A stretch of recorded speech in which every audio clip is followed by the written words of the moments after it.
You've heard it before. Rome was the blueprint of Western civilization, a city of marble law, philosophy, and empire. The place that gave us aqueducts, amphitheaters, and codes of justice copied for centuries. But what happens when we scratch the marble surface? What if the civilization we admire was also an empire built on the systematic control of women's bodies, their identities reduced to property, their sexuality turned into political weaponry? Step into a Roman street in the 1st century CE. The smells of bread and olives drift from bakeries. Sandals slap against stone as senators, soldiers, and slaves pass one another. In the Forum, statues of emperors gleam in the sun monuments to power and order. Tourists today marvel at this world of grandeur. Yet, in this same city, women walked with their heads down, not simply because modesty was expected, but because the law itself declared they were owned. Their bodies were never theirs. Not in marriage, not in widowhood, not in priesthood, not even in slavery, where exploitation was the default. Behind the rhetoric of honor and virtue was a society obsessed with control. Roman law codes reveal this obsession starkly. A woman's virginity was her father's property. Her marriage transferred ownership to her husband. Her fidelity was not about trust or love, it was about reputation and property and inheritance. If she broke the rules, punishment could be lethal. And what shocks us most today is not the cruelty itself, but the casual way it was codified, bureaucratized, even celebrated. Consider the contradiction. Rome glorified the goddess Venus, whose very essence was desire, love, and fertility. Temples rang with hymns to her beauty. Yet, at the same time, women of flesh and blood were denied control of their own desire, punished for even a hint of autonomy. Desire was divine when abstract, but criminal when human. The system was not a handful of isolated customs. It was structural. Rape was not a crime against a woman. It was a crime against the man who owned her father or husband. Adultery laws were written not to protect relationships, but to protect male honor. Even in religion, the strictest vows of chastity were imposed on little girls, chosen as Vestal Virgins, punished by live burial if they failed. And in a paradox, only Rome could invent prostitution was completely legal and regulated, while wives were killed for suspected affairs. This was a culture where logic bent itself into knots to preserve patriarchy, where philosophers debated the virtues of justice while attending festivals that forced enslaved women to provide entertainment, where emperors exalted the purity of their wives in public, but used sexual rumor as a weapon to destroy rivals. To the Romans, none of this was contradiction. It was order. To us, it is a reminder that what we call civilization often carries shadows. Rome's engineering may have shaped our cities, its philosophy, our politics, but its legacy also includes a brutal system of gendered violence. One that reminds us, civilization is not always about progress. It is also about what a society chooses to normalize, sanctify, and conceal.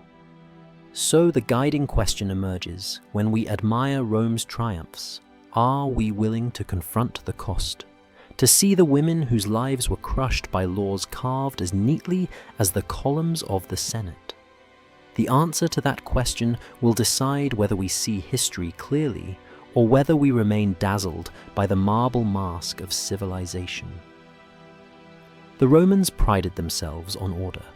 To them, society functioned because every person had a place and every place was governed by law.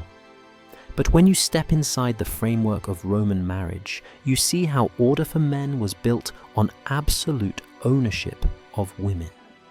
Marriage was not the sacred union of equals, nor even the pragmatic alliance of noble families. It was in its essence a contract of transfer. A woman passed from one man's control to another, her body and property reclassified as someone else's possession. The cornerstone of this system was manus, literally the hand. Once a woman entered marriage, she came in manum viri into the hand of her husband. The image was not poetic, it was legal fact. Just as a master laid his hand upon a slave to assert dominance, so too did the husband's manus envelop the wife.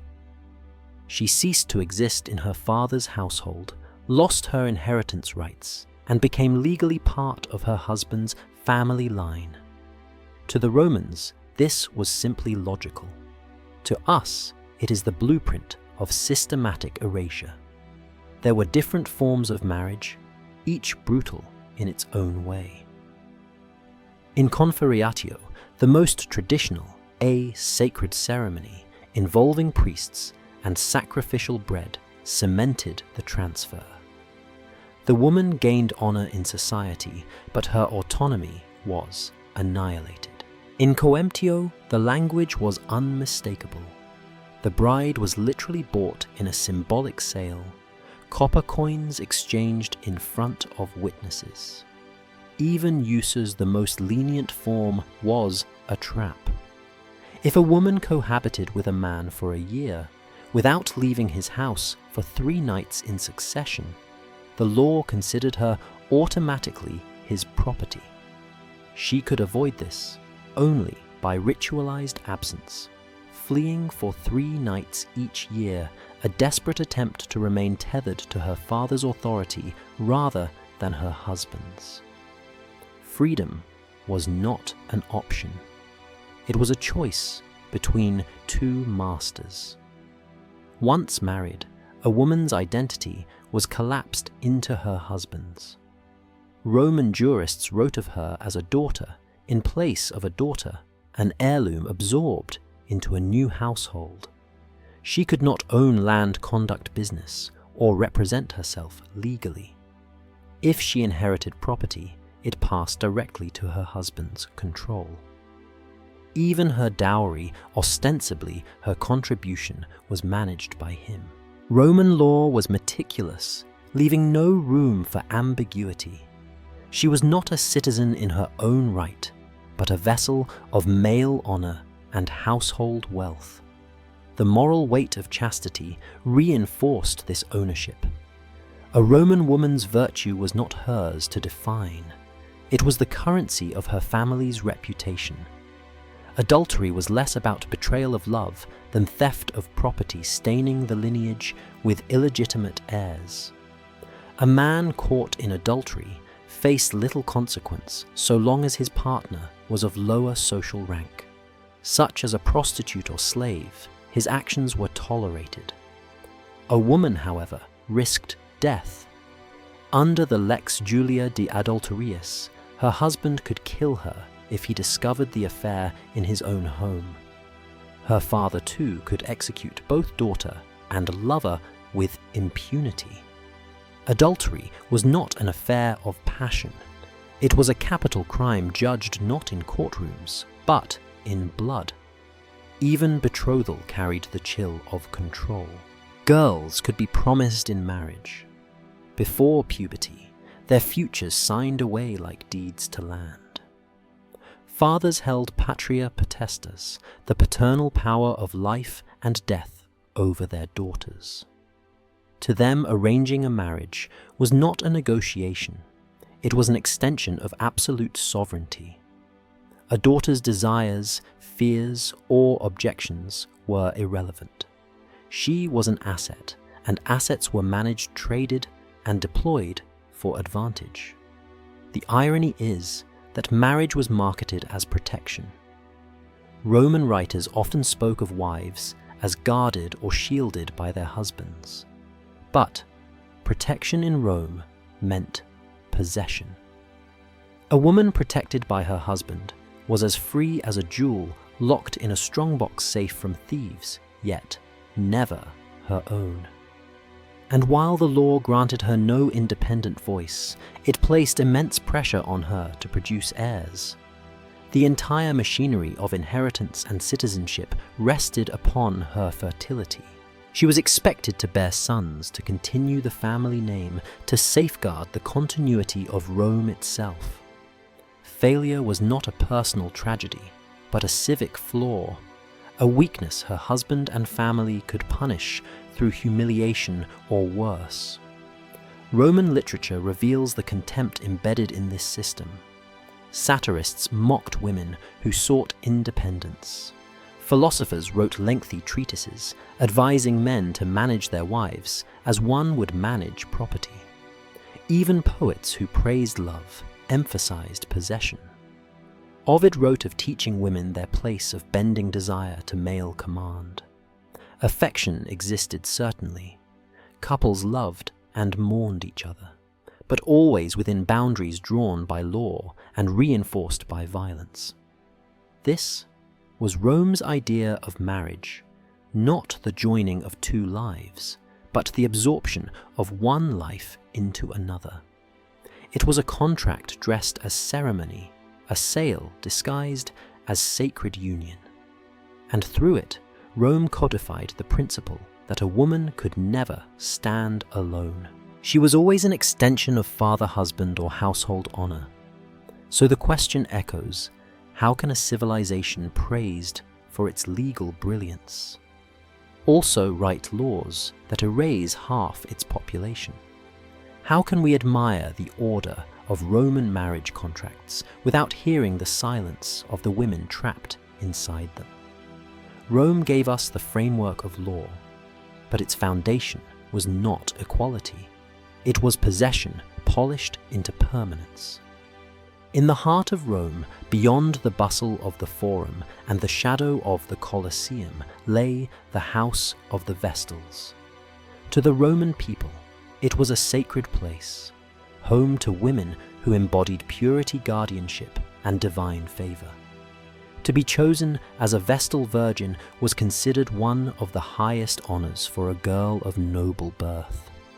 Parents might beam with pride as their daughter was selected, believing she had been elevated above ordinary womanhood. But what appeared to be privilege was, in truth, a paradox. These girls, some as young as 6, were taken from their families, sworn into 30 years of enforced celibacy, bound by vows they had never chosen. Their lives were marked by dignity. Yes, but also by the looming terror of a punishment so cruel it still chills us, burial alive. The Vestal Virgins were chosen by the Pontifex Maximus, Rome's chief priest, through an elaborate selection process. The criteria were strict. The girl had to be free of physical imperfections, born to parents without scandal, and unwed. In other words, her body and lineage had to reflect Rome's obsession with purity. Once chosen, she was removed from her household and adopted into the priesthood of Vesta. From that moment on, her life no longer belonged to her family. It belonged to the state, to the gods, and to the eternal flame she was sworn to protect. Her service lasted 30 years, divided into 3 rigid stages. The first decade was for training, learning rituals, prayers, and the sacred responsibility of tending the flame. The second was for service, maintaining the fire, participating in sacrifices, and carrying out the duties of Rome's most revered priesthood. The final decade was spent as a teacher, preparing new generations of Vestals for the same fate. At the end of those 30 years, she was technically free to marry, though most never did. Having lived their entire youth in seclusion and control, they were considered too old or too sacred for marriage. Their lives, in effect, ended the day they were chosen as children. And yet, paradoxically, the Vestals were granted privileges that no other Roman women enjoyed. They were the only women in Rome allowed to manage their own finances, make wills, and testify in court. Their presence was considered so powerful that even a condemned prisoner could be pardoned if he encountered a Vestal on his way to execution. They sat in places of honor at public games, rode in carriages, usually reserved for magistrates, and were shielded from the authority of fathers and husbands. In many ways, they lived above the law.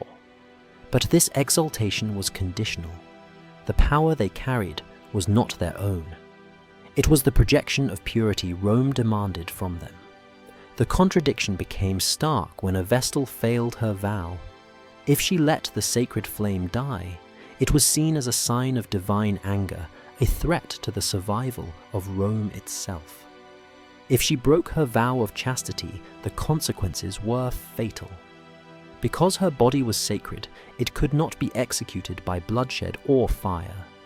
Instead, she was condemned to a burial alive. A subterranean chamber was prepared just outside the city walls.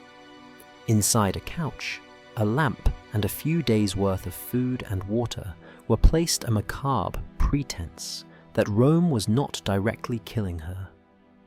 During the ritual, the Vestal was veiled, led in silence, and lowered into the chamber. The entrance was sealed, the earth piled above her, and she was left to suffocate in darkness. The city, meanwhile, continued its business, convinced it had appeased the gods. This paradox honor, entwined with horror, reveals the brutal logic of Roman religion. The Vestals symbolized Rome's purity, yet their humanity was expendable. They were celebrated as untouchable, yet controlled more tightly than slaves. They embodied dignity, yet their dignity could be stripped in a single accusation, replaced with ritual execution. Their privileges existed only as long as they fulfilled a vow imposed upon them as children. Freedom in Rome's eyes was conditional upon obedience. The symbolism mattered as much as the reality. For Romans, the chastity of the Vestals was linked to the health of the state. As long as they remained pure and the flame remained lit, Rome would prosper. If they faltered, disaster would follow. In this way, 6 girls at a time were made responsible for the survival of an empire. Their bodies became metaphors, their virginity a political safeguard. The message was clear. The fate of Rome rested on the suppression of female sexuality. The Vestal Virgins stand as one of history's most haunting paradoxes. They were the most honored women in Rome, yet also the most imprisoned. They lived in marble halls, yet under constant surveillance. They were exalted as symbols of purity, yet reduced to instruments of state religion. Their story forces us to ask, what kind of civilization elevates women only to bury them alive when they fail? Step out of the marble halls of the Vestals and into the narrow alleys of Rome, and you encounter the other face of Roman sexuality, not sanctity, but commerce. While a select few girls were locked into a lifelong vow of chastity, countless others were locked into the opposite fate, registered branded with dishonor and forced into sexual availability by the machinery of law. Rome, ever pragmatic, did not merely tolerate prostitution, it organized it, taxed it, and codified it into legal categories. For women, this meant that their lives could be shattered by a single accusation. The mark of shame was called infamia, and once branded, it clung forever. Prostitution in Rome was legal. Brothels operated openly near the Circus Maximus, and in the Subura district, their doors marked with phallic symbols carved into walls. Prostitutes were registered with the state, their names recorded in public ledgers. They were issued licenses by the aediles magistrates, charged with regulating markets and morality alike. To the Romans, prostitution was simply another form of commerce, like selling grain or wine. But for the women involved, it was a trap. Many did not choose this work. A father, husband, or master could register a woman as a prostitute against her will. Once inscribed, the stigma was permanent. This is where the legal category of infamia cut deepest.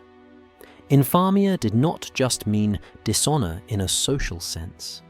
It was a formal loss of legal rights. To be infamous was to be stripped of the protections of citizenship. A woman labeled a prostitute, actress, dancer, or even accused of promiscuity could not testify in court, could not inherit property, could not marry legally into respectable families. In effect, she became a shadow visible to all, but recognized by none. And the most disturbing part, proof was not required. Accusation alone could brand a woman with infamia. Her word carried no weight against her accusers. Imagine the terror this created.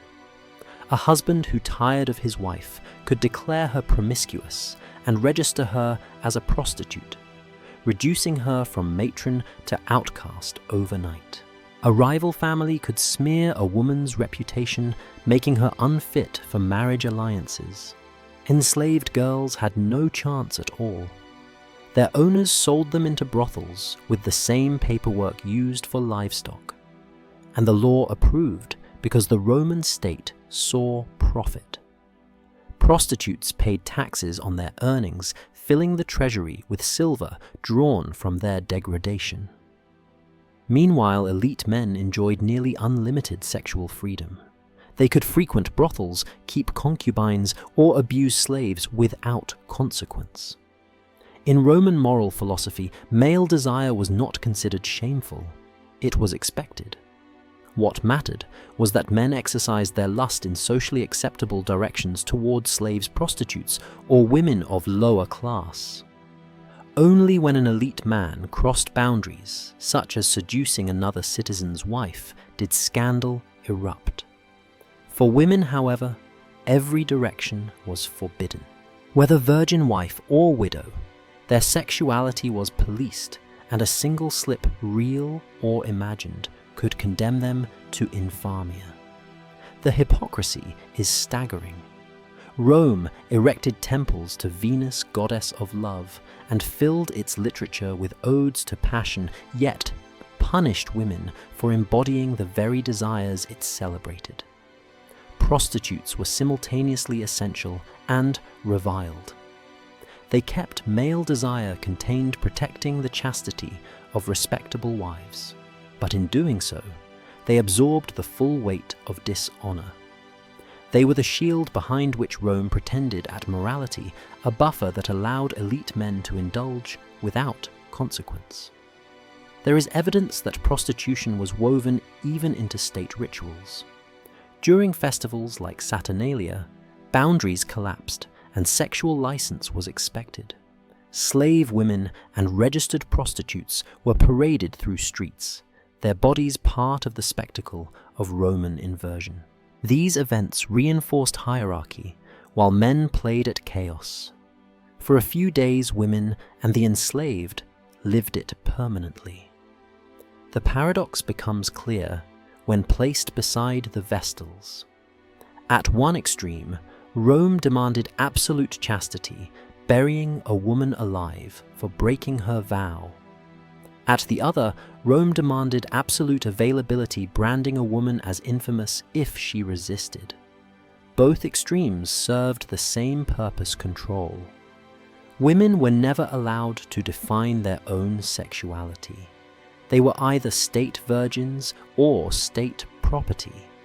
The category of infamia ensured that shame became policy.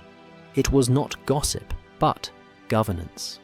It institutionalized dishonor, turning women into commodities who could never rise above the label once imposed. Rome's obsession with order and law, so often praised as a foundation of Western civilization, here reveals its darker face: the systematic weaponization of reputation against women. And so the streets of Rome tell a different story than its marble monuments. They remind us that for every Vestal honored in white, there were countless others in red marked forever, by law paying taxes on their own exploitation. Rome dressed this system in the language of pragmatism, but beneath it lay the same principle. Women's bodies were tools of the state, their honor and shame carved not by their choices, but by the hands of men and the letters of the law. In the modern mind, rape is understood as a violent crime against the body and autonomy of the victim. But in ancient Rome, the law saw it very differently. To Roman jurists, a woman was not the primary subject of the crime at all.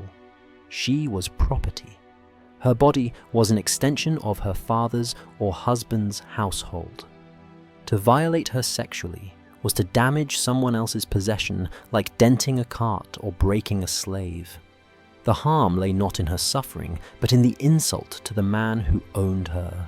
This principle is embedded in Roman legal codes, where the crime of rape stuprum or raptus was addressed through the lens of property.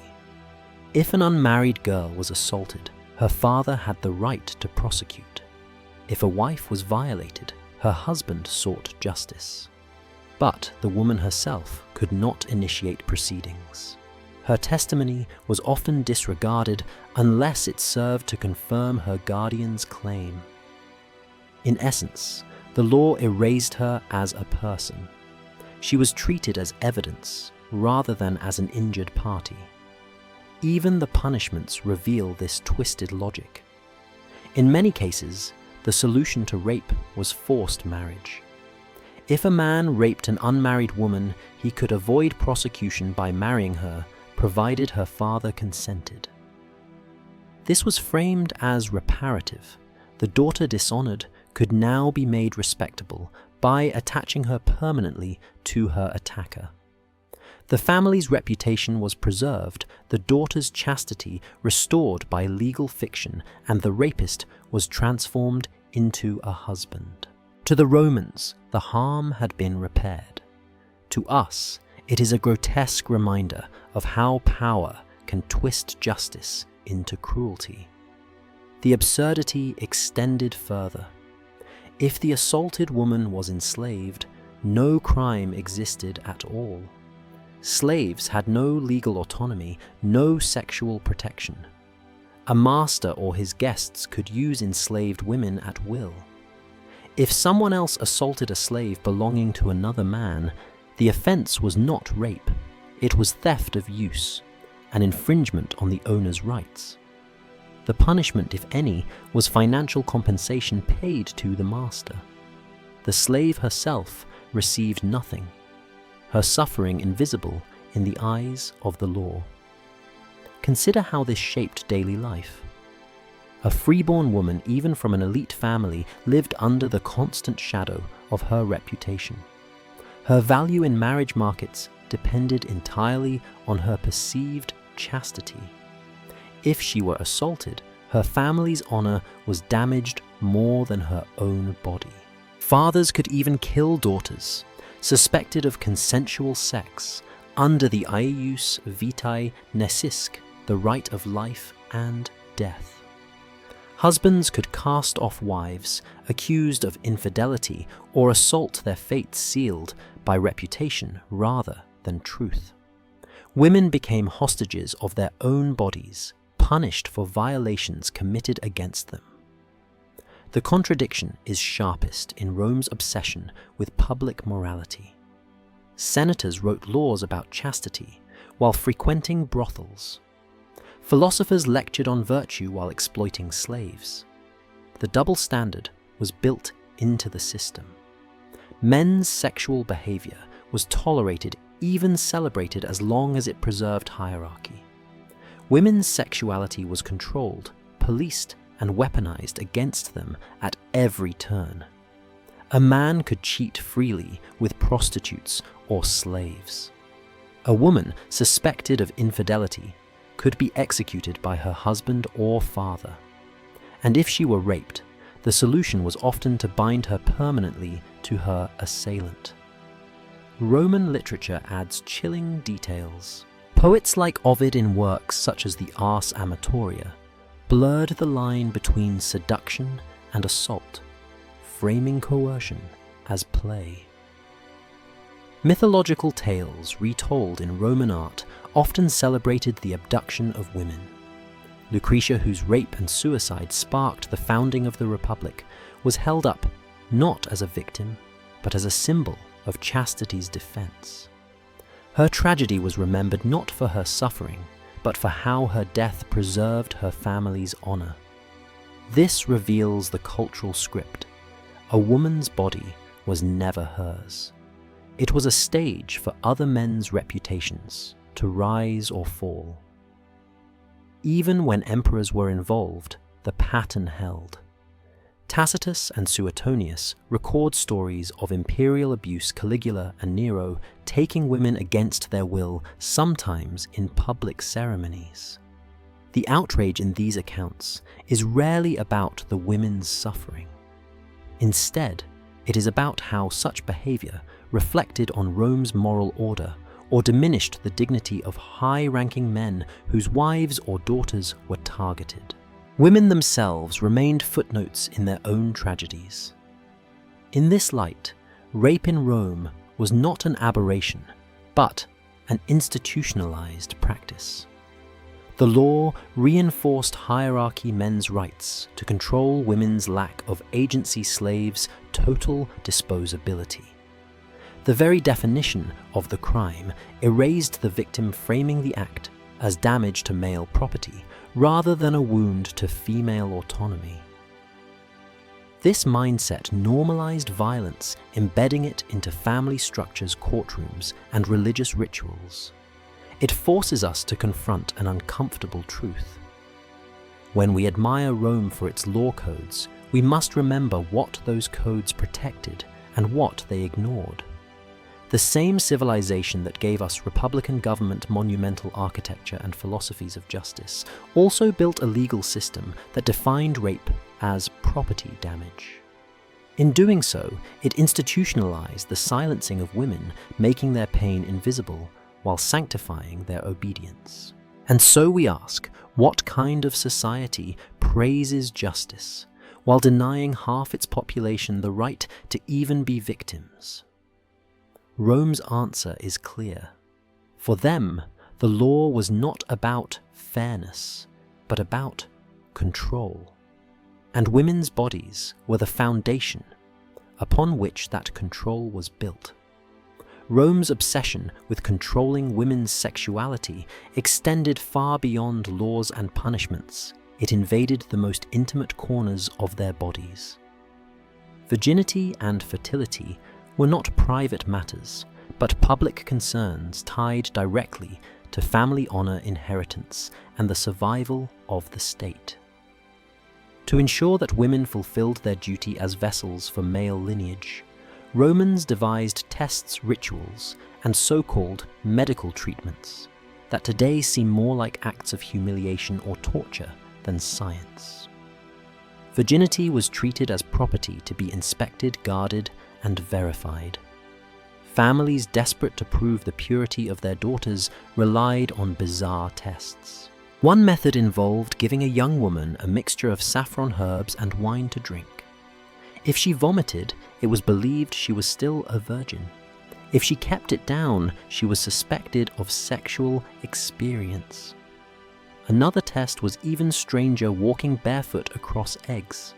If she made it without cracking the shells, she was declared pure.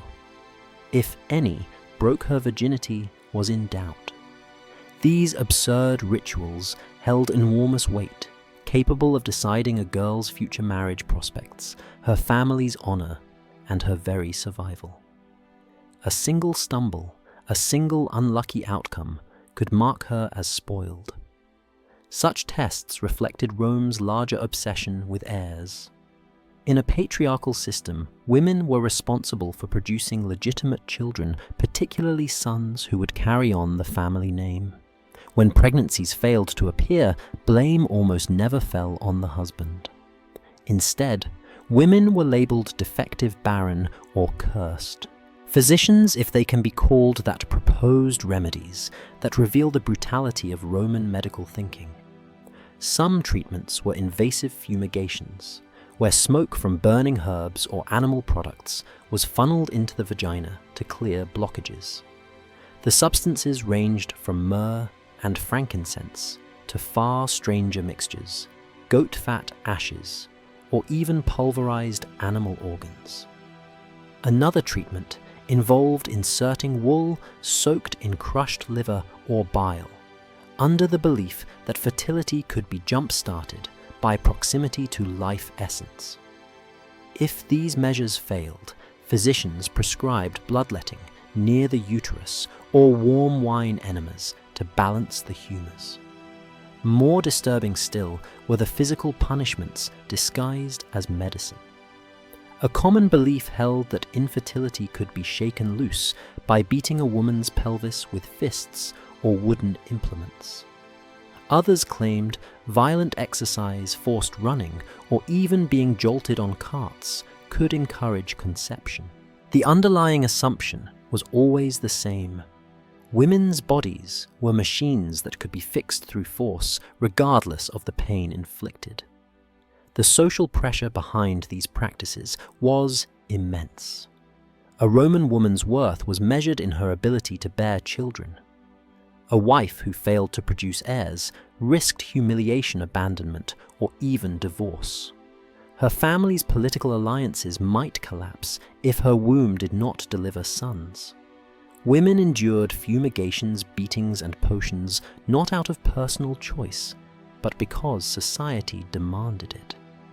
To refuse was to risk disgrace or rejection. At the same time, men bore no comparable scrutiny. A husband's infertility was rarely considered.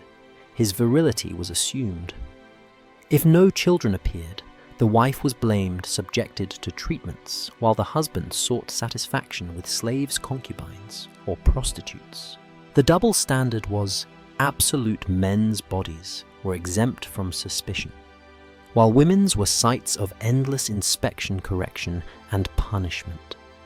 These rituals and treatments reveal not only the ignorance of Roman medicine, but the cruelty embedded in its practice. They reflect a worldview where women's bodies were never their own, where even the most private functions were subject to public judgment. Virginity was not innocence, but commodity tested and proven like livestock. Fertility was not natural variation, but duty enforced with smoke blood and blows. The irony is painful. Rome prided itself on reason law and philosophy. Its thinkers debated justice, balance, and the nature of the soul.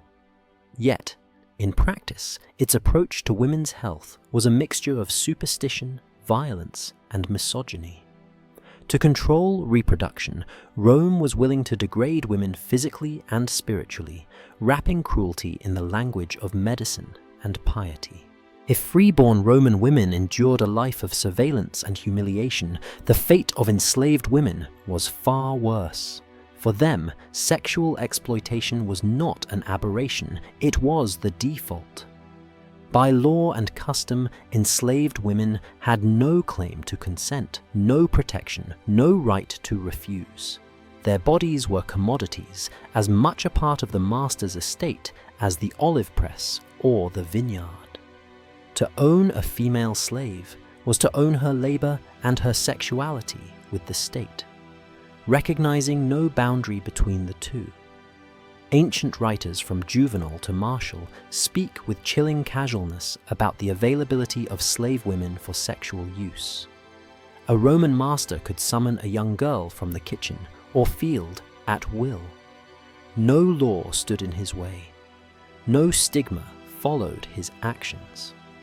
For elite households, enslaved women, often doubled as concubines, expected to provide both domestic labor and sexual service. Some were forced to perform for guests at banquets. Their humiliation turned into a form of entertainment. This was not hidden, not scandalous. It was normalized, even celebrated as part of the privileges of Roman masculinity. The reproductive capacity of enslaved women added another layer of exploitation. Any child born from these assaults inherited the mother's status, meaning the infant became a slave from birth. This created what modern historians call slave breeding, though the Romans never used the term. For masters, rape was not only domination, but an economic strategy. More children meant more property, more hands to work the fields or serve in the household. Sexual violence was transformed into a tool of population growth, ensuring that the system of slavery replenished itself without reliance on constant war captives. Legal documents confirm the commodification of enslaved women's sexuality. Contracts of sale sometimes emphasized youth beauty or virginity qualities that increased market value. Brothels stocked their rooms with enslaved girls, while the state itself took a cut of the profits through taxes. In these spaces, the line between enslavement and prostitution vanished entirely. A girl might be purchased specifically for sexual service, her body generating income for her master each night, until her youth faded and she was sold again, broken by years of abuse. Children were particularly vulnerable. There was no minimum age for sexual exploitation under Roman law. Girls as young as 10, sometimes younger, appear in sale records. To the Romans, these were not children, but assets. The brutality of their situation was concealed by the cold language of commerce, their humanity erased in ledgers that measured worth by physical attributes. The public face of slavery was equally cruel. In markets, naked enslaved women were displayed for potential buyers, examined as one might inspect livestock. Teeth were checked, skin, prodded, hips measured for fertility. Buyers debated loudly about their condition, with no shame at discussing how the women might be used. These humiliations reinforced the message that enslaved women had no identity beyond their bodies. Even those who managed to rise in status remained marked. A freedwoman who had been known as her master's concubine might carry that stigma for life, her reputation shadowed by her past exploitation. Freed slaves could not easily erase the memories of their subjugation, nor could their children fully escape the legal and social barriers created by their mother's abuse. Yet, amidst this cruelty, some enslaved women resisted in small, dangerous ways. Ancient texts hint at quiet acts of defiance, feigning illness, sabotaging pregnancies, whispering stories of their homelands to preserve identity. These fragments remind us that even in the most oppressive system, human beings sought to reclaim some measure of control, however fleeting. But for most, the machinery of Roman slavery was overwhelming. Survival often meant submission, and submission meant erasure. Rome's grandeur was built on the backs of the enslaved, and the exploitation of enslaved women was woven into that foundation. Every triumphal arch, every villa, every amphitheatre carried hidden costs, the bodies of women treated as tools, their lives reduced to transactions. For them, Rome was not civilization, but captivity. And the empire's glory, so often celebrated in marble and gold, was sustained by flesh and blood. Even when emperors were involved, the pattern held. Tacitus and Suetonius record stories of imperial abuse. Caligula and Nero taking women against their will, sometimes in public ceremonies. The outrage in these accounts is rarely about the women's suffering. Instead, it is about how such behavior reflected on Rome's moral order or diminished the dignity of high-ranking men whose wives or daughters were targeted. Women themselves remained footnotes in their own tragedies. In this light, rape in Rome was not an aberration, but an institutionalized practice. The law reinforced hierarchy men's rights to control women's lack of agency slaves' total disposability. The very definition of the crime erased the victim framing the act as damage to male property, rather than a wound to female autonomy. This mindset normalized violence, embedding it into family structures, courtrooms, and religious rituals. It forces us to confront an uncomfortable truth.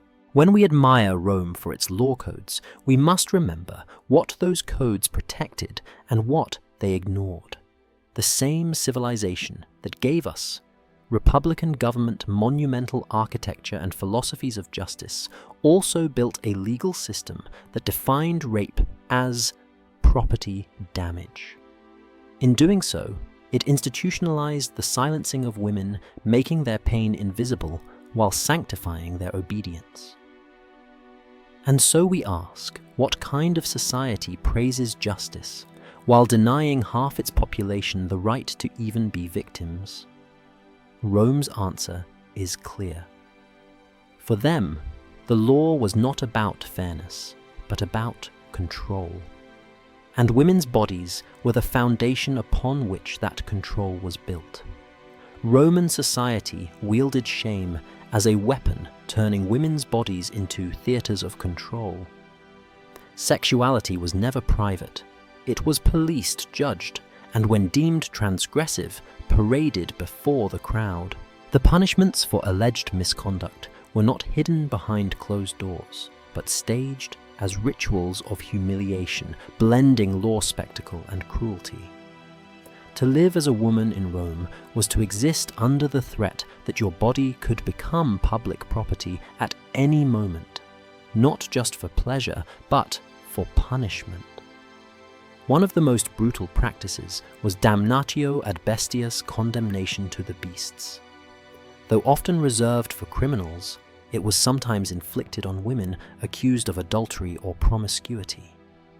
Stripped naked, bound, and thrown into the arena, the accused were mauled by wild animals before a roaring audience. Lions, leopards, or bears were released, turning the woman's body into both punishment and entertainment. The crowd's bloodlust was not merely satisfied, it was sanctified by the claim that such executions upheld morality. To violate sexual norms was in Rome's logic a crime so offensive that only death by spectacle could balance it. Not all punishments ended in death. Public humiliation rituals were just as devastating. A woman branded adulteress might have her hair cut short, a mark of disgrace, and be paraded through the streets, bareheaded, her loss of modesty exposed for all to see. Others were forced to wear placards around their necks, listing their supposed crimes marched past. Jeering neighbors who spat, laughed, or hurled insults. These were not minor penalties. They were social annihilation, stripping a woman of dignity and place within her community. In some cases, punishments took the form of forced exposure. Accused women could be displayed topless or nearly naked in marketplaces, tied to posts as a warning. The state turned their shame into a civic lesson. This is what happens when women step outside the boundaries of chastity. It was a grotesque inversion. Rome demanded female modesty, but also manufactured public nudity as a tool of control. The body that should be veiled became the stage for state power. Legal structures reinforced this theatre. The Lex Julia de Adulterius, Coascendis, criminalized adultery. but its enforcement was deeply gendered. Men could cheat freely with prostitutes or enslaved women, but women caught in infidelity were subject to trial, exile, or execution. Fathers wielded the right of life and death over daughters. Husbands could kill adulterous wives if caught in their own homes. Courts were less concerned with truth than with appearances. Accusation alone was enough to trigger disgrace, and trials often served more as public shaming sessions than genuine inquiries. These punishments reveal how Rome turned women's sexuality into a public resource. A woman's chastity belonged to her father or husband, and if tainted, her dishonor belonged to the community. Punishment was not about her crime, but about restoring order and satisfying collective outrage. The spectacle of her suffering reaffirmed the hierarchy, men as enforcers, women as examples. Even entertainment blurred into punishment. Women forced into roles as gladiatrices, or performers carried the label infames disgraced. Their performances, whether in skimpy armor or provocative dances, marked them permanently as outside respectability. Audiences consumed their humiliation as much as their skill. The state profited from ticket sales and taxes, while the women themselves were trapped in lives of degradation. The cruelty lay not only in the punishments themselves, but in their permanence. Once labeled, there was no return. A woman branded adulterous or infamis was socially dead. She could not remarry respectably, could not testify in court, could not regain her reputation. The stain was indelible, written not just on her, but on her children. Honor and dishonor transmitted like inheritance, binding entire families to the shadow of a woman's supposed sins. The Roman obsession with spectacle amplified these punishments into culture-wide lessons. Just as gladiatorial games reminded citizens of Rome's power over life and death, public humiliations reminded them of men's control over women's bodies. Both forms of entertainment fed the same appetite domination masked as justice. The arena was not just for criminals and captives. It was also symbolically for every woman watching, a reminder that her body was never fully her own. These punishments stripped away even the possibility of private suffering. Humiliation was meant to be seen, digested, and retold. The state's cruelty became gossip.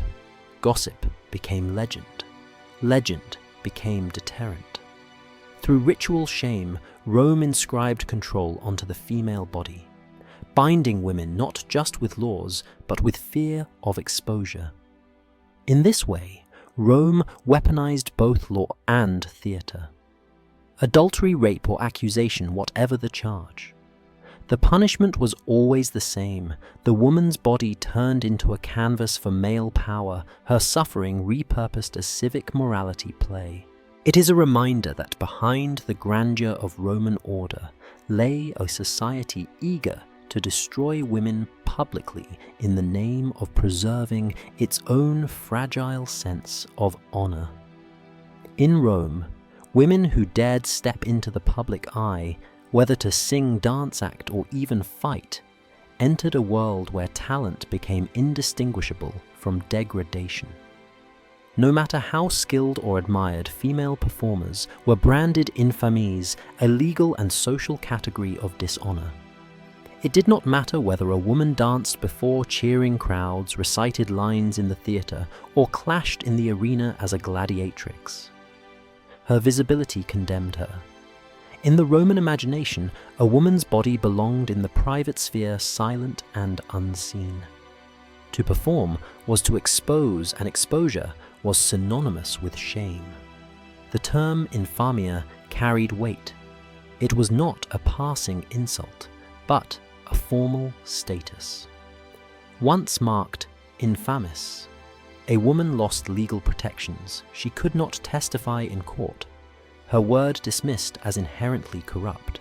She could not marry into respectable families. She had no shield against exploitation. In practice, this meant that many female entertainers, regardless of talent, slid into roles as courtesans or concubines for wealthy patrons. Performance and prostitution became fused not because the women chose it, but because the law and society forced them into the same category. Consider the actresses of Rome. Unlike the celebrated figures of modern theatre, Roman actresses were despised even as crowds filled amphitheatres to see them. Their performances were often semi-nude or erotic, designed to titillate as much as to entertain. Satirists mocked them in verse, accusing them of selling their bodies off stage as easily as they performed on stage. Some became wealthy through patronage, but wealth offered no redemption. A rich actress remained infamis, her success only reinforcing her outsider status. Female dancers fared no better. Imported from the East or trained from childhood, they performed in temples, taverns, or private banquets, moving their bodies for male consumption. Their gestures were seen as invitations, their movements as promises. The audience blurred art with lust, collapsing performance into availability. Roman moralists railed against them as corrupters of virtue, yet the same moralists attended their shows. Hypocrisy ran deep. The society that despised them could not look away. Then there were the gladiatrices as female gladiators. Their existence shocks modern audiences. Yet, inscriptions and reliefs confirm their presence in the arenas. Dressed in minimal armor, they fought for spectacle, their bodies doubly objectified, first as combatants to amuse, second as sexual curiosities. Male spectators marveled at the inversion, women adopting roles of violent sweat and blood, usually reserved for men. But instead of admiration, the fascination was tinged with ridicule. Gladiatrices were mocked as unnatural, their femininity erased by the clash of swords. And when the fight ended, many were sold for sex to eager patrons, the line between arena and brothel dissolving completely. The Roman state profited from this arrangement. Performances were taxed. Brothels linked to theatres and arenas generated steady revenue. By branding performers in fames, the law created a permanent underclass of women whose exploitation was legal and lucrative. Society consumed them on stage, then consumed them again in private chambers, while denying them the dignity of citizens. Yet, beneath this system of degradation, there is evidence of subtle defiance. Some actresses became celebrities, their names etched in graffiti by adoring fans. Dancers influenced fashion, their styles imitated by aristocratic women behind closed doors. A few gladiatrices earned enough renown that their appearances were advertised like headline acts, drawing crowds eager to witness the spectacle. Their very survival in such hostile spaces speaks of resilience, even as Rome tried to erase their humanity with the label infamia. But the cruelty lay in permanence. A man who performed on stage could regain respectability. He might rise to acclaim as a playwright or earn patronage that erased his shame. For women, there was no return. Infamia was lifelong written into their identity. They were denied the possibility of redemption, their bodies and voices chained to dishonor by decree. The paradox is glaring. Rome celebrated itself as a culture of performance epic orations in the forum public games spectacles of grandeur. But when women performed, their visibility was branded pollution. They were punished not for lack of talent, but for the audacity of being seen. Their labor entertained the masses, enriched the state, and adorned festivals, yet they paid with permanent exile from respectability. In the end, the story of performers, gladiatrices, and infames is a story of double exploitation. Women consumed as art and as flesh, applauded in one breath and condemned in the next. Rome needed their spectacle, but despised their presence. They remind us that in the empire of marble and law, women could shine in the torchlight of the arena, yet remain forever trapped in the shadows of disgrace. For all of Rome's obsession with heirs' chastity and lineage, the empire was also a laboratory of desperation when it came to controlling fertility. Women carried the burden of reproduction, yet they had few choices, fewer rights, and virtually no protection if they failed to produce children. Into this vacuum emerged a strange catalogue of contraceptive practices, part superstition, part folk medicine, part reckless experimentation that reveal not just a lack of medical knowledge, but a society willing to gamble with women's health in pursuit of control. One of the most infamous methods involved crocodile dung. Texts from antiquity describe it being dried, powdered, and inserted into the vagina as a barrier. The logic, if one can call it that, was that the dung's consistency would block conception. Modern analysis shows it was more likely to cause infection than prevent pregnancy. Yet, Roman women used it a testament to the desperation created by their circumstances. To be childless was to face shame, suspicion, and possibly divorce. To conceive at the wrong time could be equally perilous. The dung was not medicine, it was survival disguised as ritual. Other methods were no less bizarre.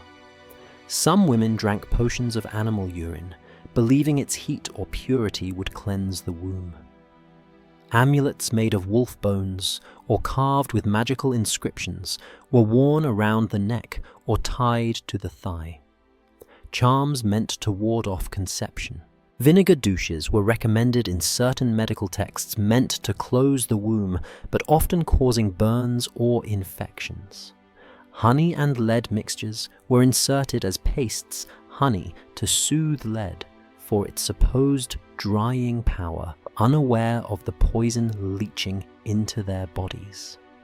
At the more scientific end stood the plant silphium, a now extinct species of giant fennel. It was Rome's miracle contraceptive so popular that it was harvested to extinction by the 1st century CE. Coins from the North African city of Cyrene depicted it a symbol of prosperity and control over fertility.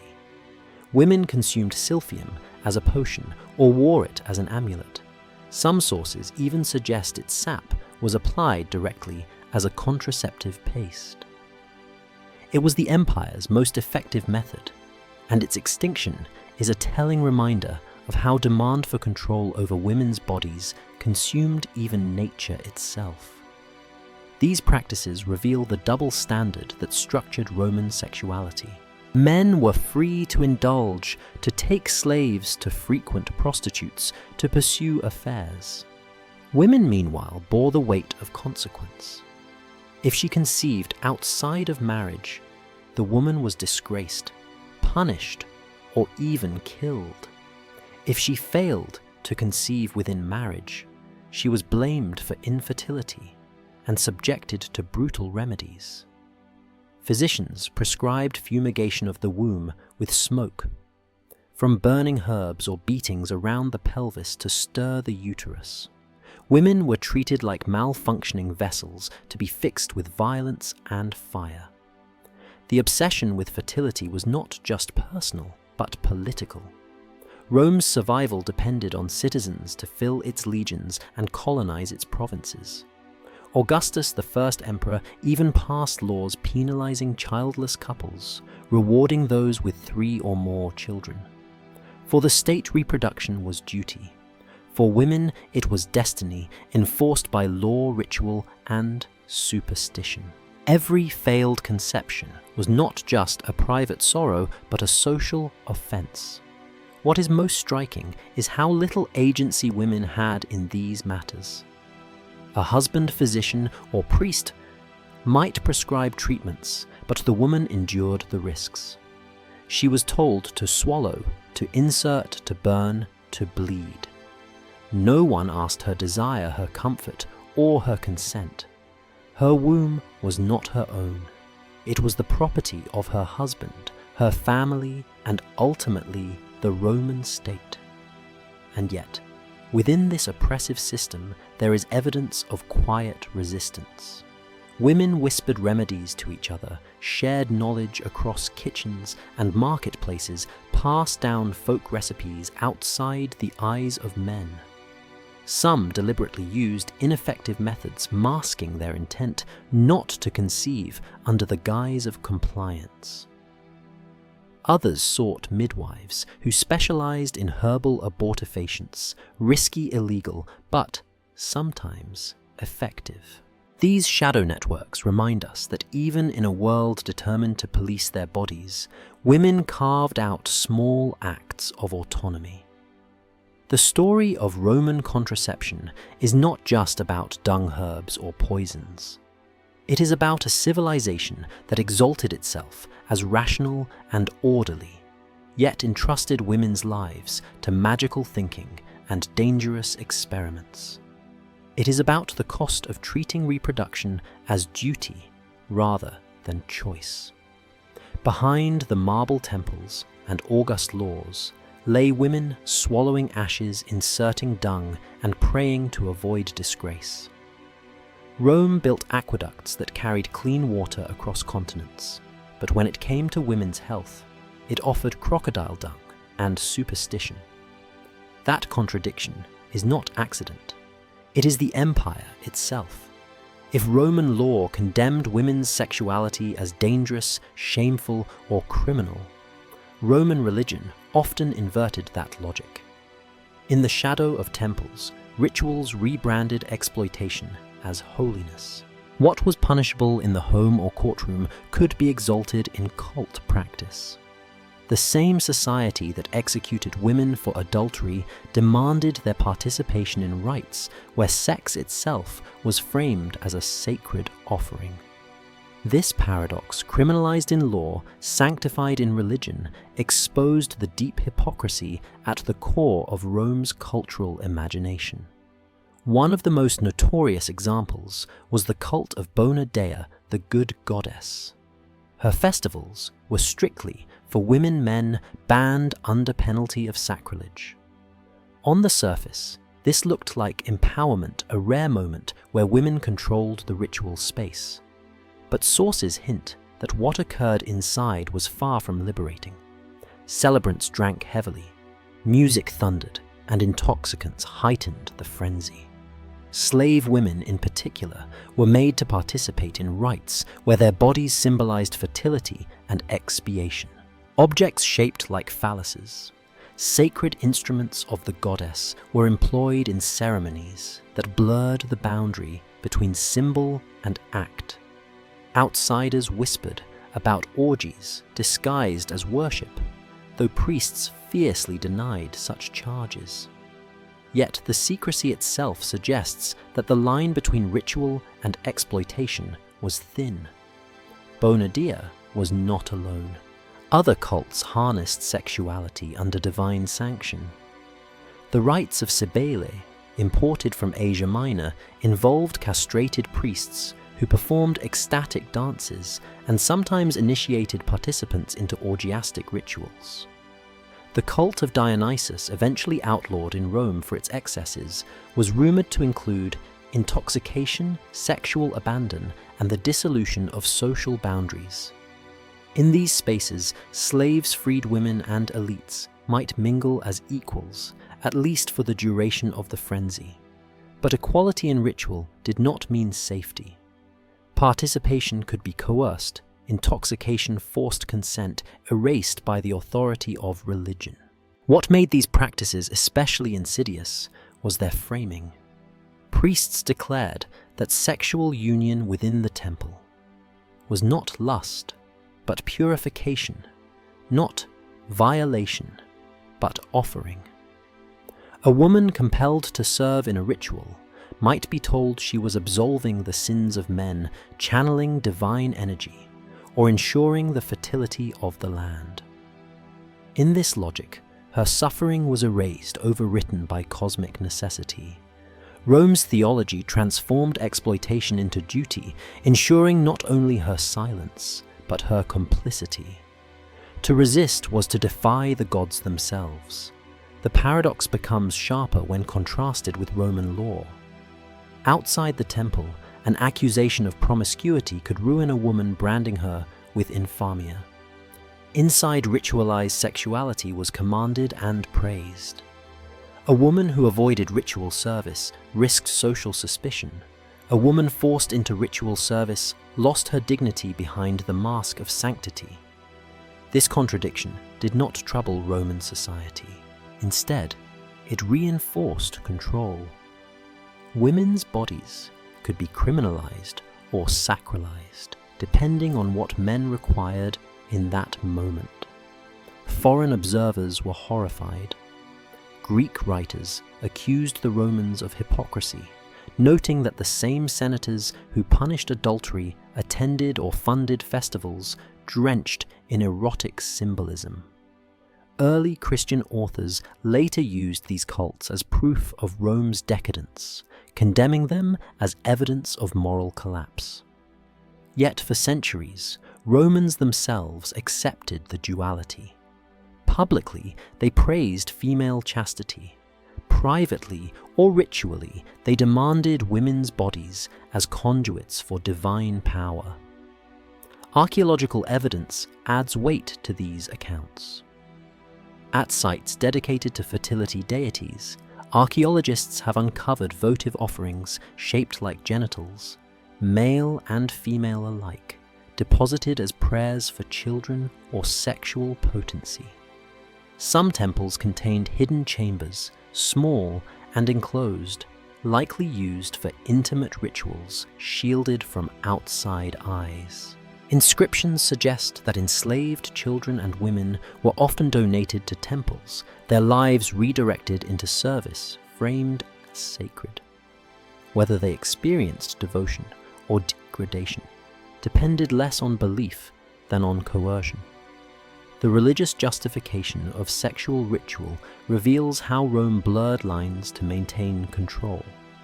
Sexuality could be crime performance or prayer, depending on the setting. Women bore the consequences in every form. The cults promised divine favor, but delivered systemic exploitation. Rome's genius was not in harmonizing contradictions, but in sustaining them, building a civilization where the same act could exalt one woman and destroy another. In the end, sacred sexuality in Rome was less about gods than about governance. By claiming divine sanction, the state and its priests made women's bodies instruments of cosmic order. This ensured that whether punished in courts or displayed in temples, women remained captive to systems they did not design.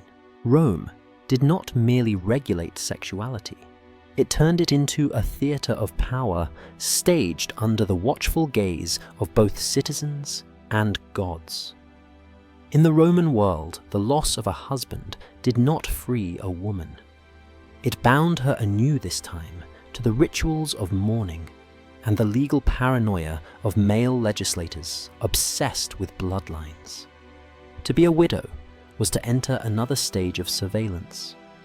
Her body still policed her sexuality, still mistrusted her autonomy, still denied. Rome may have praised the chaste widow in literature and epitaphs, but behind the praise lay a suffocating system of rules designed not to honor grief, but to control reproduction. Roman law dictated that a widow observe a strict mourning period of 10 months before remarrying. Why 10 months? The reasoning was less about respect for the deceased and more about biology, as Romans imagined it. Legislators believed that semen could linger in a woman's body for nearly a year, potentially resulting in a child whose paternity would be disputed. To prevent inheritance confusion, never mind the widow's own desires, the state imposed celibacy as law. A grieving woman was forced into seclusion, barred from remarrying, and stigmatized if she failed to follow the prescribed rituals of mourning. The contrast with widowers is striking. A man whose wife died could remarry immediately.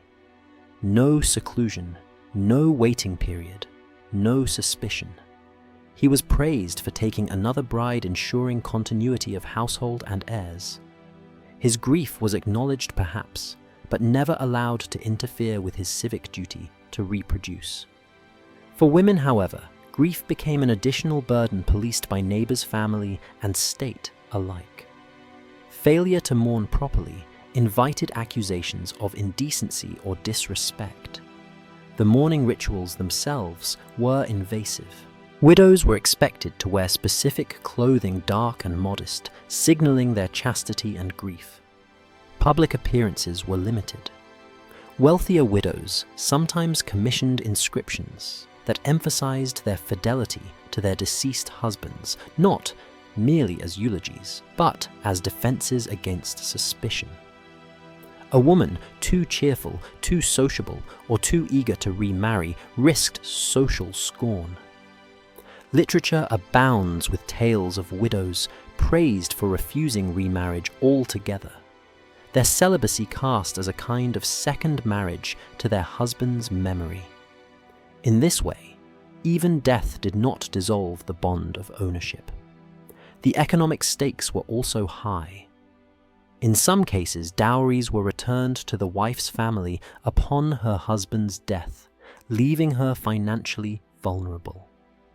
Her options then narrowed: remain in her father's household, join a son's household, or remarry once the mourning period ended.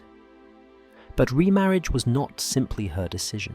Male guardians, fathers or political patrons, often arranged it, ensuring her body and property continued to serve family strategy. Widows with wealth or political connections might be courted as valuable assets, their wombs as crucial as their coin. Cultural double standards deepened the injustice.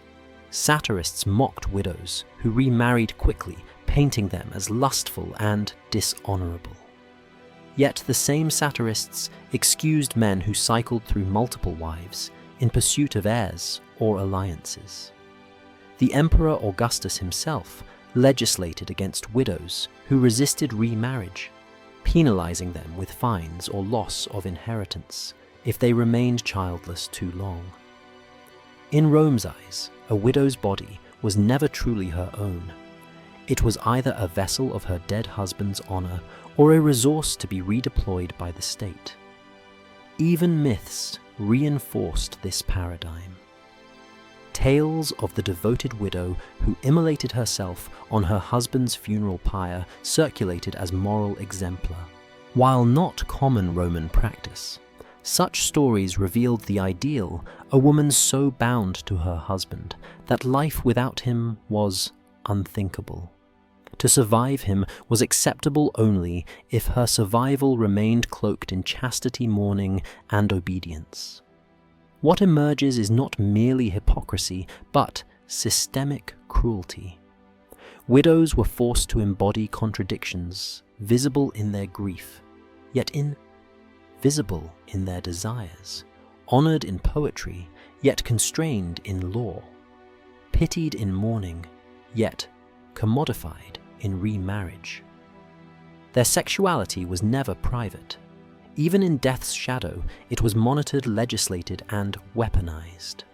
Rome called itself the guardian of order, but its order was built on distrust. distrust of women's bodies, their choices, and their very capacity for autonomy. The widow in her mourning cloak was not free. She was trapped in yet another costume of control, her life, a performance of grief, written by men, staged for the approval of the state, and punished if played incorrectly. In Rome, adultery was not a private betrayal. It was a public crime inscribed in the law codes and steeped in the language of property. The Lex Julia de Adulteriis, introduced under Augustus in 18 BCE, turned sexual fidelity into a matter of state. The law pretended to uphold morality, but at its core it safeguarded male ownership of women, enforcing control with punishments that could end in blood. Under this law, a married woman accused of adultery faced consequences far beyond scandal. Her husband was compelled to divorce her or risk being charged as a pimp for tolerating her behavior. Once divorced, the woman was disgraced, stripped of her dowry, banished from Rome, and forbidden to remarry a man of high rank. Her reputation collapsed instantly, branded with infamia, the stain that denied her basic rights. And if her husband or father chose to take harsher action, Roman society often looked the other way. For fathers, the law provided terrifying authority. The ancient ius vitae necisque, the right of life and death, granted a father the legal power to kill his unmarried daughter and her lover if caught in the act. Augustus reaffirmed this custom, wrapping it in the moralistic rhetoric of family honor. A daughter's body was her father's reputation. Her sexual choices could destroy his standing. To preserve it, he could end her life without trial. Husbands too were given leeway. If a man caught his wife in the act within his home, he could kill her lover, provided the lover was of lower social status. The message was clear. Punishment was not about justice or dignity. It was about hierarchy. Killing a senator or equestrian was forbidden, but killing a slave freedman or performer caught with one's wife was excused as righteous rage. The woman herself, however, could not be killed by her husband without risking prosecution. Yet the shame that followed often destroyed her life more thoroughly than death. Meanwhile, men were free to indulge. A husband could sleep with slaves, prostitutes, or unmarried women of lower rank without consequence. Roman law did not define this as adultery, because those women belonged to no citizen man. Fidelity was not mutual. It was asymmetric, designed to protect lineage and property rights, not love or partnership. The double standard was explicit legal and celebrated as the natural order. Literary sources confirm how normalized this cruelty became. Satirists like Juvenal mocked women as naturally unfaithful, justifying harsh laws as necessary restraint.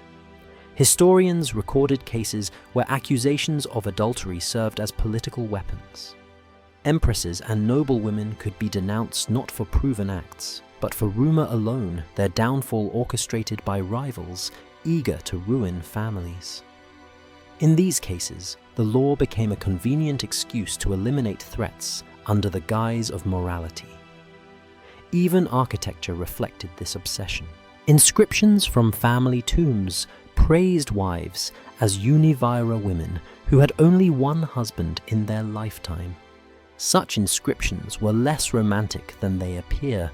They signaled ownership and purity, a family boasting that their female lineage remained unsullied by scandal. The ideal wife was silent, chaste, and obedient. Anything less was grounds for erasure or elimination. The cruelty of the adultery laws lay in their flexibility. They allowed powerful men to weaponize virtue against women while exempting themselves from its demands. A woman could be killed, disgraced, or exiled for suspicion. A man could commit the same acts and be celebrated for virility. The hypocrisy was not hidden. It was written into the very laws that Rome claimed embodied justice. Ultimately, the Lex Julia de Adulterius was less about protecting marriage than about protecting property.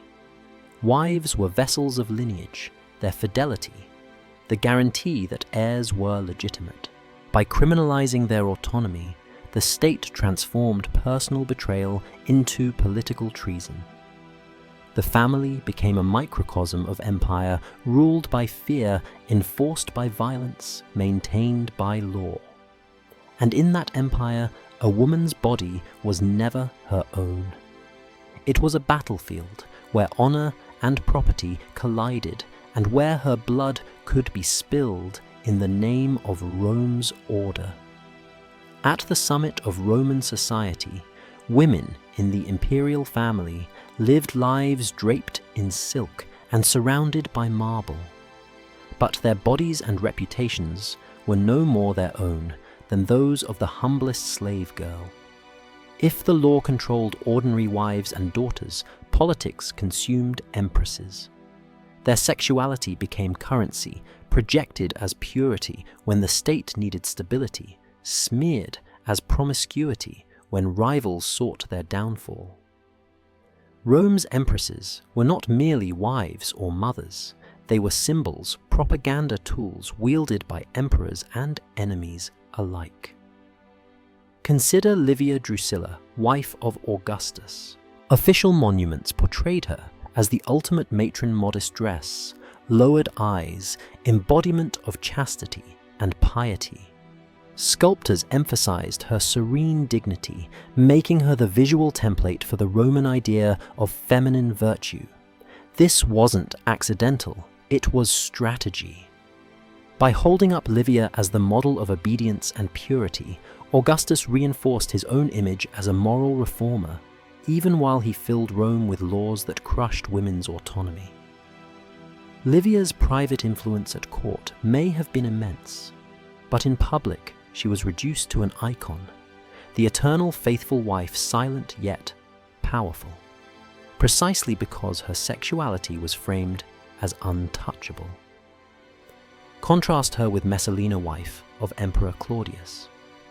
Ancient sources teem with lurid tales of her supposed debauchery, sneaking into brothels, competing with prostitutes, in contests of endurance and plotting against her husband through webs of lovers.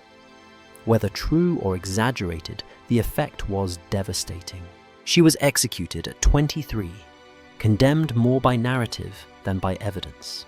Historians like Tacitus and Juvenal seized on her as the archetype of female lust, a dangerous contrast to Livia's chaste archetype. The message was clear: an empress could either be worshipped as a goddess of purity or destroyed as a monster of desire. The smear campaigns didn't end with Messalina. Agrippina, the younger mother of Nero, was accused of incest with her son, a charge that symbolically inverted the very virtues she had once been praised for: loyalty, fertility, maternal devotion. The accusation was almost certainly propaganda, part of Nero's effort to justify her murder. Yet it reveals a pattern: when powerful women threatened male authority, their sexuality became the weapon used against them. They were painted as adulteresses, nymphomaniacs, or corrupters of youth, regardless of reality. Roman writers eagerly participated in this theatre of slander. Poets and historians trafficked in rumor-crafting narratives that titillated and terrified their audiences. The empress's bedchamber became a stage for political drama, her body the script upon which men wrote their anxieties. Even whispers could reshape history. A rumor of infidelity might topple alliances, discredit a dynasty, or justify an execution. Sexuality was never private. It was public property, malleable in the hands of those who needed a scapegoat or a saint. the propaganda had lasting consequences. For centuries, Livia and Messalina functioned as paired archetypes, one the paragon of virtue, the other the embodiment of vice. Later writers, Renaissance painters, and modern filmmakers all returned to these images, perpetuating the narrative that a woman in power must be judged through her sexuality. It was a trap with no escape too pure, and she was idolized but silenced. Too active, and she was vilified and destroyed. Even architectural spaces reinforced the script. Palaces had rooms dedicated to dynastic imagery, where frescoes of goddesses mirrored the roles expected of empresses. Venus for fertility, Juno for fidelity, Vesta for purity. To be imperial was to perform myth. Failure to embody the right myth invited ruin. At its core, the treatment of empresses revealed the fragility of Roman power. The empire could command armies and build roads across continents, but it could not imagine women as anything other than symbols to be controlled. Their humanity was secondary to their function as propaganda. Whether idealized or demonized, they were trapped in narratives crafted by men, their real voices erased by marble ink and rumor. In the end, Rome's imperial women show us not exceptions, but extremes. Their lives magnified the system that governed all Roman women. Autonomy, denied sexuality, politicized identity, scripted by others. And if even an empress could be reduced to a caricature of purity or lust, what chance did any woman have in the empire that called itself eternal? Across centuries of empire, Roman women lived under a system that turned their bodies into law codes, propaganda, and ritual theatre. Yet, even in that cage, they found ways to endure. To speak of survival is not to romanticize resilience. It is to recognize that women carved out existence in a world that sought to erase them, sometimes quietly, sometimes defiantly, sometimes at terrible cost. For most, survival meant silence. A wife accused of adultery might retreat into obedience, wearing her chastity like armor against suspicion. A widow might endure the 10 months of forced mourning, even if grief was no longer her companion, but surveillance. Enslaved women, denied every protection, often relied on whispered networks with one another, sharing scraps of food stories and strategies to endure the demands of their masters. The silence was not consent. It was survival, the only language permitted in a society where speaking out meant death. Yet traces of resistance flicker through the record. Some women, branded with infamia, turned prostitution into spaces of economic leverage, controlling their own brothels or forming alliances that allowed them to live with more independence than respectable matrons. Others, like the Vestals, occasionally wielded their sacred authority to intervene in politics, sheltering accused men or influencing decisions by invoking the goddess's protection. These were not revolutions, but they were cracks in the walls of control, proof that women were not merely passive victims, but active agents within the constraints imposed upon them. Literature itself preserves voices, though often distorted through male pens. The elegies of Sulpicia, a rare female poet, reveal a woman writing openly of desire, claiming space in a genre dominated by men.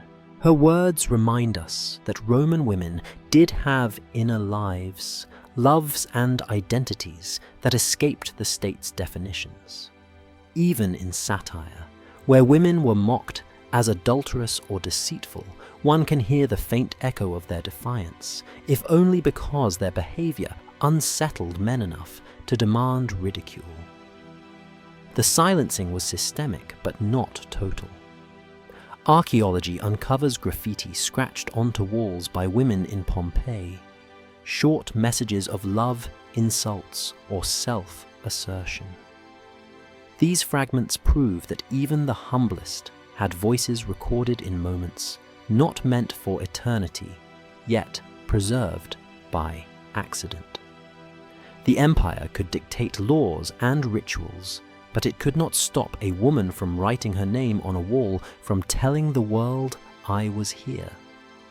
Looking back, the Roman system appears both familiar and alien. Familiar because its structures of control laws that reduce women to property, double standards in sexuality, slander weaponized against powerful women echo through modern systems. Alien because of its naked brutality, executions for adultery, funerary inscriptions praising obedience as the highest virtue medical practices that treated the womb like an enemy to be beaten into submission. The parallels remind us that civilization's progress is uneven, that exploitation wears new masks, but often follows old patterns. The question, then, is not only historical, but ethical. Can a civilization be truly called great when it is built on the systematic exploitation of half its population? Rome gave the world aqueducts, law codes, and literature. But it also gave us centuries of institutionalized misogyny, rationalized as honor, religion, or science. Its monuments still stand admired by millions.